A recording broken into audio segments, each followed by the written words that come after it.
go. Happy Tuesday, everybody. I'm Deon Miller from ABC7. Thrilled to be sitting alongside Dan Wiederer of the Chicago Tribune.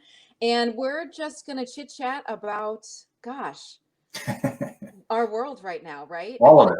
Funny, like I was talking about, like, should we talk about sports? Should we talk about news? Kind of the same thing. I mean, that's all we really have right now. It is. It's all the same. It's all the same. We have nothing but uncertainty in our lives. The good news is sports is trying to make a comeback. It's trying to make a return. We don't know if it's going to get there fully, but at least we're making the effort. I know. I will tell you, it's already a big day, unsports related. This is already a huge day in my COVID-19 existence. Getting a haircut. Oh, First one since like February something, like I can't remember. And I'm very excited about this. So that's why it's back right now, because there's nothing. I've reached the point of no return. Like there's. You should be excited. You should be excited. I went in late May, and Okay. I've talked to neighbors about this. It is a truly rejuvenating experience to leave the barbershop, the salon, wherever you're headed, and just feel like, oh my God, this is like still a life worth living after you get your haircut. I know. I mean, my husband and son, it was like a blanket on their heads until they also went. They came back. I was like, you guys look like you've lost weight. You're like bebopping around. Everybody's in a good mood. Like this was so needed. So I'm very excited. So it's already a big Tuesday, but now we get to talk and break down a lot of the things that we heard last week from the Bears, which, gosh, we got a lot of, we heard a lot of voices. It was almost too many, a lot of voices. And I'm interested to see how this is going to go now into training camp and what we're waiting for. I mean, it's exciting to hear that we're heading towards phase 4. I just don't know, with all of the outbreaks that are happening around sports, if getting to training camp is a wise move, and still moving forward as if the season's going to go on as scheduled seems to not put their heads in the sand. I feel like the NFL is paying attention, but at the same time, to just be continuing to move forward, like, well, we'll be there July 20th. Guys, that's less than a month. I'm okay with the attempt, but it has to be done through this sort of realistic lens of realizing that there is going to be issues, and how do you respond to those issues? And that's where this whole thing gets very complicated. I think the NFL has done the right thing in acknowledging over and over and over again that they are going to encounter positive tests. And then it's a matter of how do you respond to those positive tests? How do you identify them quickly? How do you isolate them? How do you get everybody else protected and allow things to move forward without major disruptions? I'm just not so sure it's realistic. Remember the ABC game show Wipeout? Yeah. That's what it feels like this is going to be trying to get to the season, right? It's just going to be a ton of obstacles and trying to make it there. And we're seeing, obviously, across sports, as you mentioned, across the world, that these outbreaks continue to pop up. They're going to hit the NFL world. They're going to hit Halas Hall at some point. And so now, even though the league and the teams seem to say, we've got a good plan in place, we've heard no specifics of what those plans are. And that's where I get caught. Yeah, totally. And it makes, this is what I think about. Okay, so if the players will test positive, they will come down with this is going to happen. So that makes your depth chart 1,000% more important than it has been ever in the past.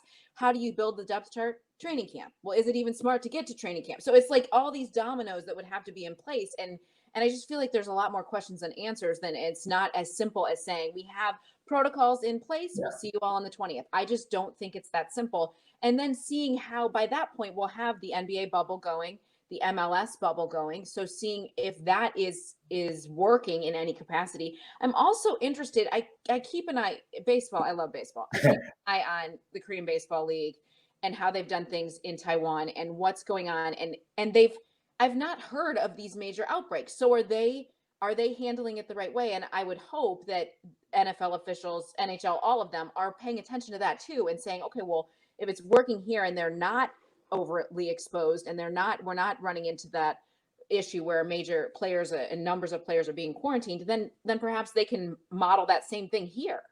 I mean, I do give the league and the Players Association credit because they've been proactive since the start of this, really back in March, and making sure that they're listening to the science, listening to the medical experts, making sure that the league's doctors, that the public health experts, that the Players Association's medical experts are all sort of congregating and sharing thoughts and trying to put together a plan, and then a contingency plan, and then a contingency plan off the contingency plan.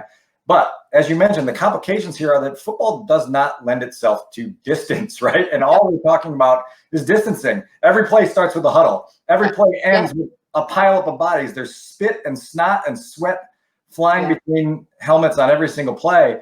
And so it's just still very, very difficult to figure out how this is going to work.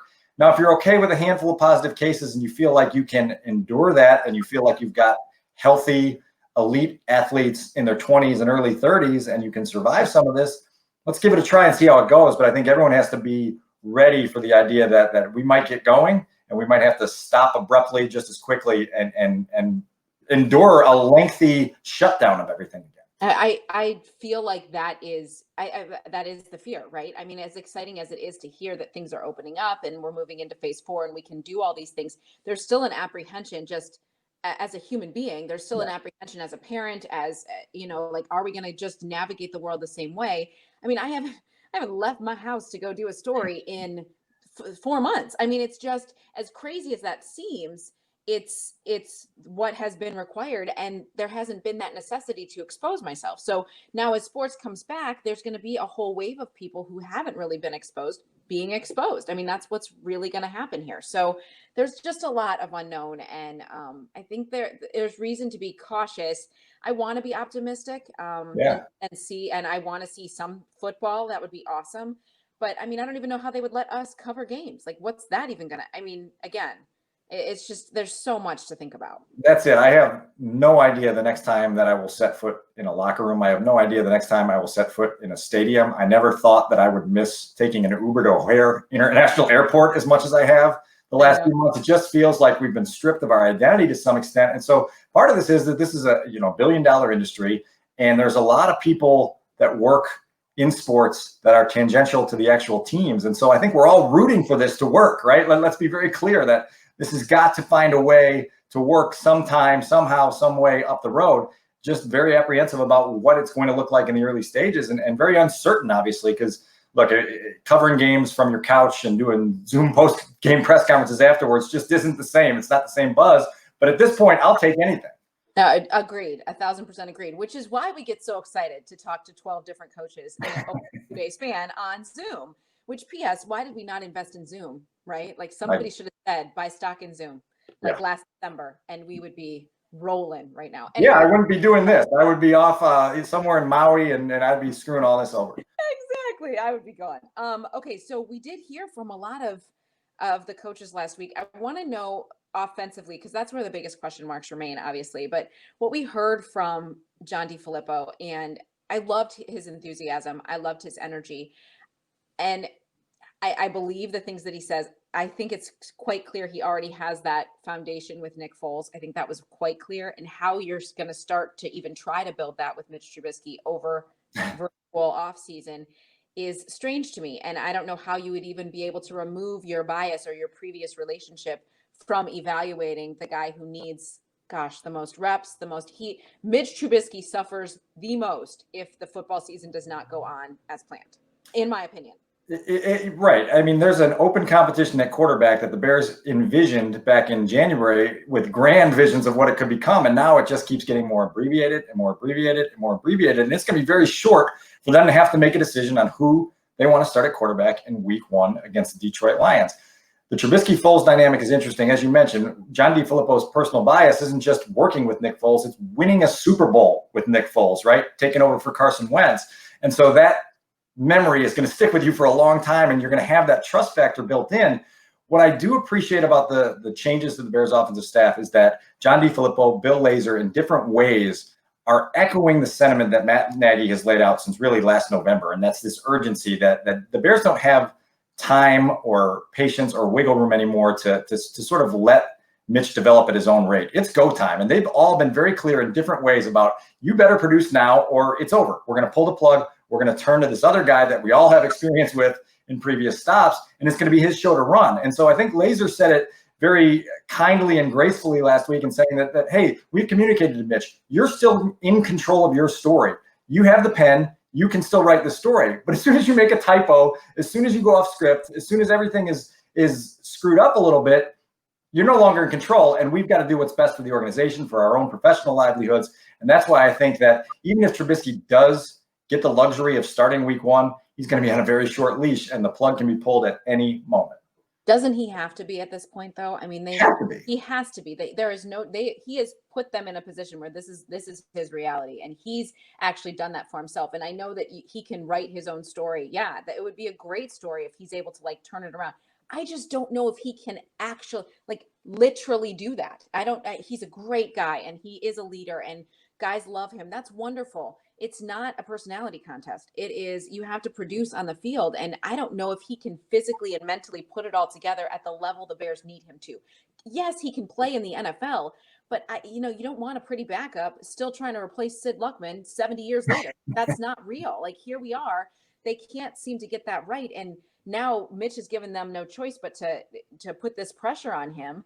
And I think it's weird that so many of us in the media who haven't even really had a good talk with Nick Foles kind of believe he's going to win the job anyway. I mean, I feel like he's going to. I feel like he already comes in with this swagger and confidence and the things that Flip described that we've not seen consistently in Mitch.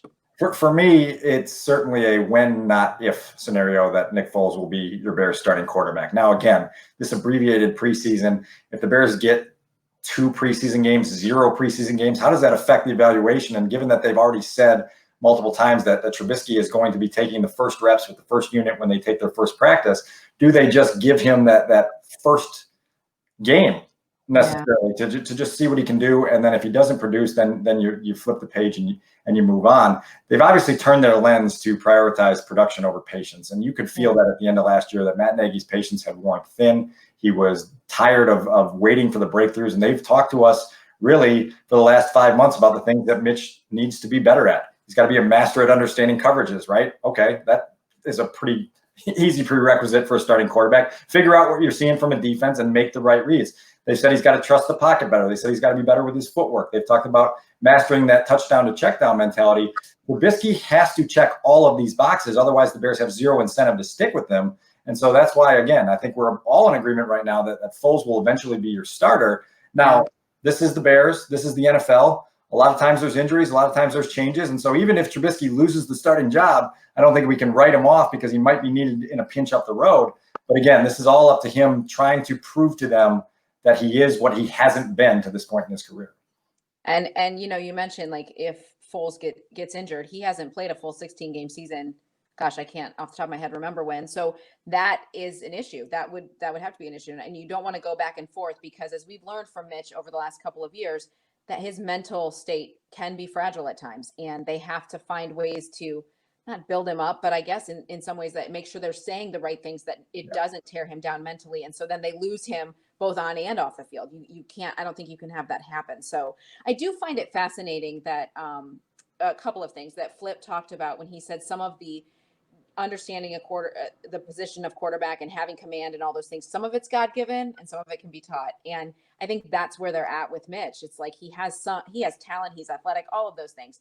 But does he have that it factor that a lot of NFL quarterbacks have to have? I mean, you have to have it. It's the most important position in sports. So how does he have that? And that's, I think, what they're trying to find out, obviously, hopefully through some sort of training camp and this real competition on the field, but we'll see what happens there. I also find it fascinating. So many of the coaches they brought in, Dan, weren't in football last year. I don't know if that can be an issue at that level. I don't know that we've noticed that. I just find it fascinating, and I'm interested to see because the game changes so quickly and evolves so quickly, and year to year, it's different things that allow a team to win and make a winning team. So I don't know. I just want to know how they kind of get their groove back, getting back into the business in this way, especially in an offseason that looks so bizarre. The Bears showed us in 2019 that they've got a lot of things to fix. And to their credit, they at least were honest with themselves in their postseason evaluation of all that was out there to be fixed. And so now you have new coaches in, whether it's Bill Lazor or Clancy Barone, or you go down the list. John DeFilippo obviously was coaching last year, but you've got this whole new group of coaches that can come in and provide an objective lens to what they saw from afar.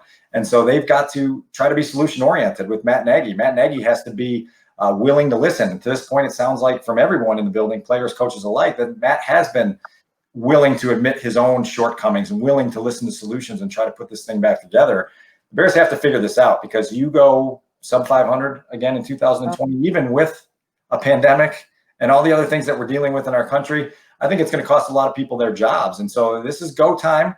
The NFL is expanding to a 14-team playoff system that gives you another invitation to get in that playoff party. If you miss out on that, as the Bears have done so often for the last 30 years, it's trouble. It's trouble. If you have no stability at your quarterback position and you continue to miss the playoffs on a regular basis, you have no choice but to push the detonator at times. And so that's why I think the stakes of the season are very clear. And I think, again, to Matt Nagy's credit, he's been honest about it. He said that there's a high level of urgency, and he's not really going to sit on his hands and wait for things to happen. He's going to try to push that button and let these guys understand we got to go now.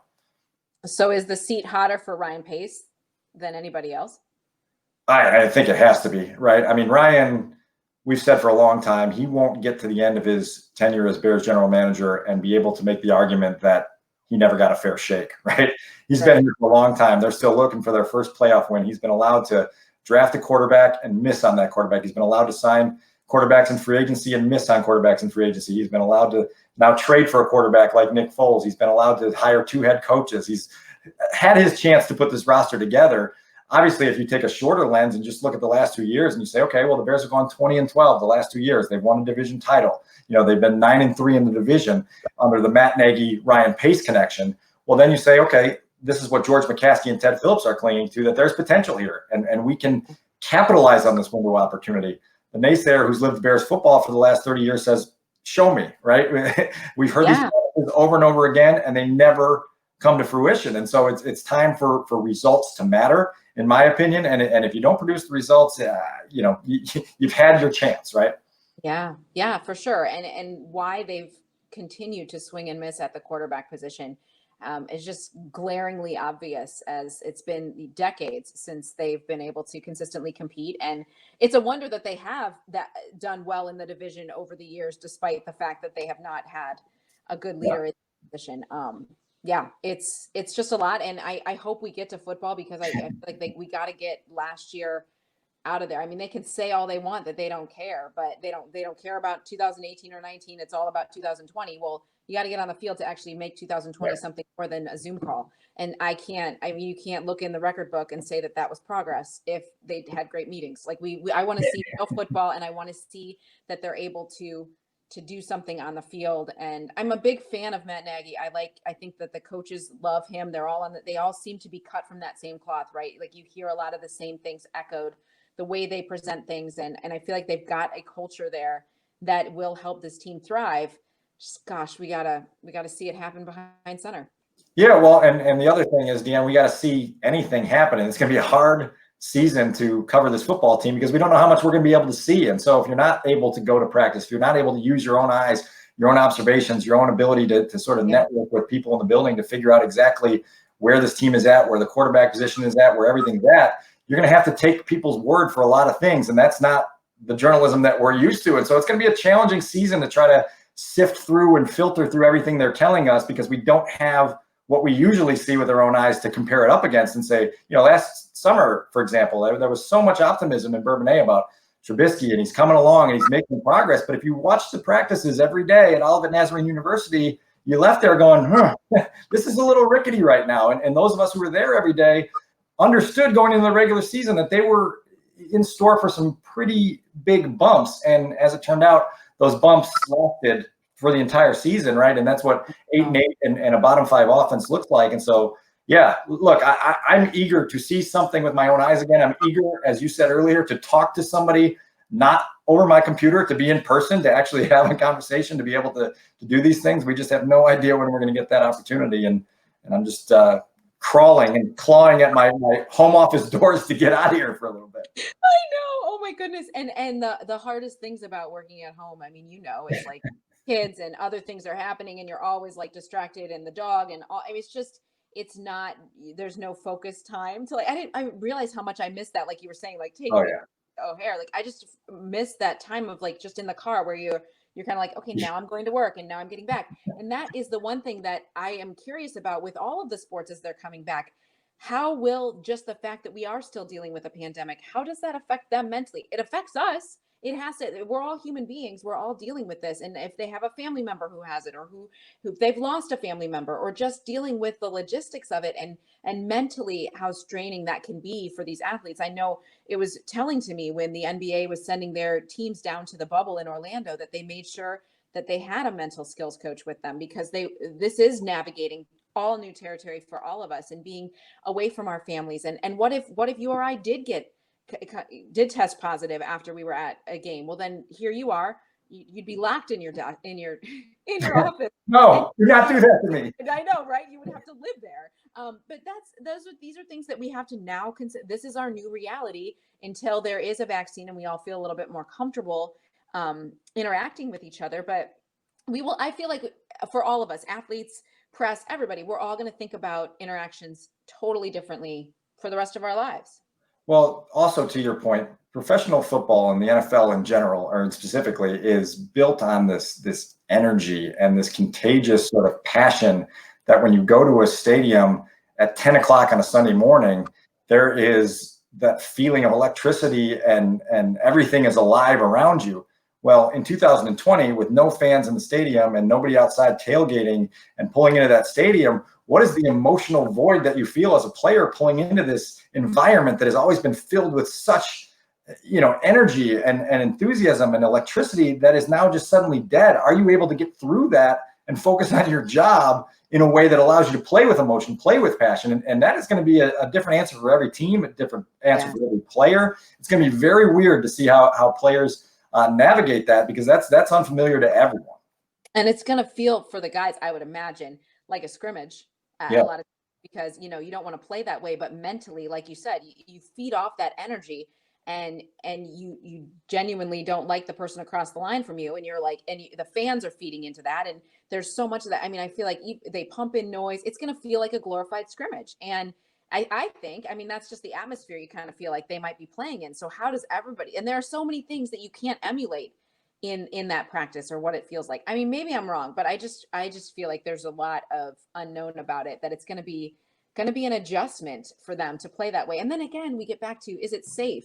Is it safe, even not just a COVID-19 safe? Is it safe for injury wise? Because are guys all playing at that same pace? Are they, you know what I mean? Like, there's just so many questions that come with it. It's I don't know. It's a lot to think about. I would rather be talking about just games and not all of the logistics and contingency plans. And I've never in my life thought more about phases and face masks and and hand sanitizer, and just all the things that now we want to make sure we're all armed with whenever we go anywhere. It's just changed a lot for that. And not just this is the other thing. It's our state, Illinois, has been very slow to reopen, but not every state's like that. Right. Some states that have been come on in wide open, and we've seen their numbers come up and down, but at the same time, they have teams there too. So is there going to be a different protocol if we're traveling, if they're, it's, again, I would love to see how, the NBA was 100 pages to go to a bubble for, 17 people from each team. I can't fathom what the NFL's document will look like. With the trend in Florida right now, also, I'm not raising my hand to go cover Bears Jaguars late in the season. At this point, it just doesn't seem super appealing as much as I want this stuff. I will say this, that as sports have started to return, even just having some fanless PGA Tour golf on Sunday afternoon with a competition with results that I don't know yet has been so invigorating. It's like, oh, wow, this is something I can watch that I don't know how it ends. And so if we're able to slowly mix in basketball, if we're slowly able to mix in baseball, and then we get to football, and we're able to at least taste a little bit of what we used to taste, I'm in for it. No matter what it looks like, it's better than not having it at all. But still, there's a lot of weirdness, and we have to prepare ourselves for the weirdness. Here's the one thing I am incredibly thankful for. No medical person has said out loud, this is now your life for the rest of your life. So I feel there is an end in sight at some point. We will get to a point where we will head back to a new normal, of course, but be able to, high fives and hugs will be okay. And it won't be this, we won't have to keep such a distance. So I'm very thankful for that. While it feels like it's been forever, and it has been, and it feels like it will be a very challenging sports calendar year for sure. It will have an asterisk among all of it. I'm there for it too. The Belmont, I was on the edge of my seat. There wasn't a soul there, and I was yelling at my screen. Like I really eager for that kind of competition in any capacity. And then I'll be excited when it becomes a little more normal and I get to go to a press box. I don't know about the locker room thing. I don't know. I mean, and let's be real. Okay. I'm okay if I don't have to go into a locker room full of men for the rest of my life. I would really survive. But it depends. I feel like there is a candidness that comes with that you get from that you don't get when you're 6 feet away holding a mic on a stick that, and we all have masks on. There's a candidness that comes from, even you saw in NASCAR, Bubba Wallace was like, let me take off my mask. I want people to see my smile. You want to see that emotion from them or lose. And I feel like some of that will get lost in a press conference setting. Oh, there's no question. I mean, it's human interaction. It's the ability to have genuine conversation that is not sort of loaded with pretense and falsities. And so that stuff will be stripped away from us for a little bit. But Dion, be honest with our audience here. The reason you were on the edge of your seat for the Belmont is because of the gambling problem you had and all the money that you had invested in this war. How much did you win? I didn't win anything. Trust me. No, I do love the horse racing. So my parents, I'll keep it short. My parents met in Louisville, Kentucky. And so every year growing up, we would interrupt our lives to watch the Kentucky Derby. That's what we did. And so my dad then got us kind of addicted to the Triple Crown. I would watch no horse racing outside of that, but it was kind of like a family moment. And I've carried that on with my family. Like we watch no horse racing, but I make my children sit down to watch the race because I think it's exciting and it's fun and it's different than normal. And every time I've gone to Arlington, I've won. Yeah, maybe I do have a problem. See, yeah. Well, I mean, Arlington is opening without fans. You can get your online account. Let's go. Let's start racking up the money here and see what we can do with it. I grew up in an era where Arlington was popular. They used to race, I think, 6 days a week, and I used to get the Chicago Tribune off the driveway and literally pick my horses every morning and track how they did. So that's kind of how I was raised, and that's probably not a great admission, but this is who I am. I love it. I think it's great. I miss picking up the paper and looking at box scores. I do. I miss it. And it's interesting just at work, we've never paid so much attention to any golf tournament, to every NASCAR race, we've never paid that much attention. Interesting. I mean, and then here to circle back to what we started talking about, it's just golf made it 11 days without a positive test. Now, thankfully, it looks like they only had one. It looks like that wasn't the start of an epidemic or an outbreak, but still it happened. He tested negative and 4 days later tested positive. And so yeah, I mean, so that's obviously coming back to what we originally started talking about. That's going to happen. So what will it look like? I don't know. But we'll talk about whatever it looks like. I know. I'm telling you. I mean, just let's try it. Let's give it a try, see where it leads us, and adjust as we must. Yes, absolutely.